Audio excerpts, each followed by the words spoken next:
Assalamualaikum warahmatullahi wabarakatuh. Bertemu lagi dengan saya Rafael Wijaya beserta ditemani oleh rekan saya. Kenalkan, nama saya Ageng Sinta Pratiwi, NPM 203300002, Program Studi Pendidikan Fisika semester 3. Seperti biasa, kami akan menjelaskan bagaimana teori-teori tentang pendidikan. Oke, pada kali ini kita akan membahas mengenai PBL atau Problem Based Learning. Oke, di sini kita akan sedikit menjelaskan apa sih itu PBL dan bagaimana contohnya dan bagaimana penerapannya. Ya, untuk pertama akan disampaikan deskripsi atau penjelasan dari rekan saya Ageng Sinta Pratiwi. Dipersilahkan. Siapa sih yang tidak pernah punya masalah di dunia ini? Nampaknya mustahil ya. Oke, agar tidak berlarut-larut bicara mengenai masalah. Di dunia pendidikan ada suatu metode pembelajaran Problem Based Learning atau PBL. Umumnya metode ini akan mengenalkan siswa pada suatu kasus yang memiliki berkaitan dengan materi yang dibahas. Kemudian siswa akan diminta agar mencari solusi untuk menyelesaikan kasus atau masalah tersebut. Selain itu, metode ini meningkatkan kecakapan berpartisipasi dalam tim. Seperti apa bentuk metode pembelajaran PBL? Simak yuk. Oke, metode ini merupakan suatu pendekatan pembelajaran yang berusaha menerapkan masalah yang terjadi di dunia nyata. Dengan ini, siswa akan dilatih berpikir secara kritis serta menemukan solusi. Ada 6 ciri di antaranya. Yang pertama, kegiatan belajar dimulai dengan memberikan suatu masalah.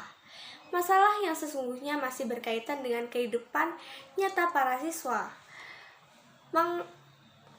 Organisasikan pembahasan seputar masalah, bukan disiplin ilmu. Siswa diberi tanggung jawab maksimal dalam menjalankan proses belajar secara langsung. Siswa dibagi menjadi beberapa kelompok kecil, terjadi kolaborasi. Siswa harus mendemonstrasikan kinerja yang sudah dipelajari.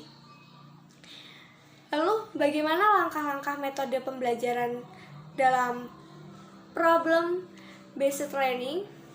Yang pertama ada the problem, yang kedua the clinics, yang ketiga the research, dan yang keempat the solution. Secara singkat, pembelajaran ini gunanya untuk menyadari akan adanya suatu masalah. Lalu, kelebihan apa sih yang didapat dari metode Problem Based Learning itu?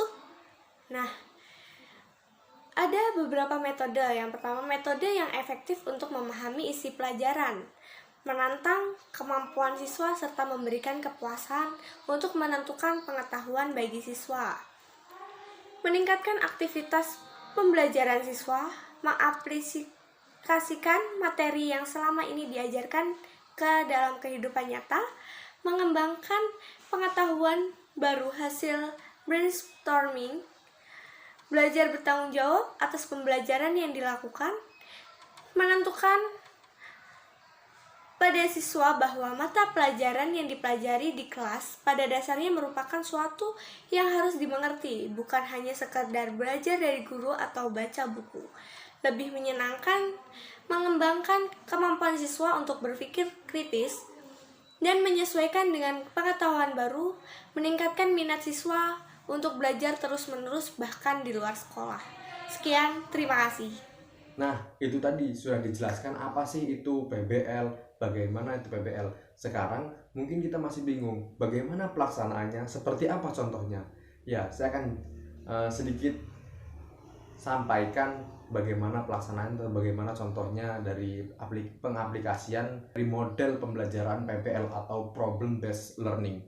Oke, jadi pertama, guru atau pendidik akan menjelaskan sedikit materi atau konsep atau teori-teori terkait pembelajaran yang sedang diselenggarakan. Misal dalam konteks fisika, memasuki materi mengenai fluida.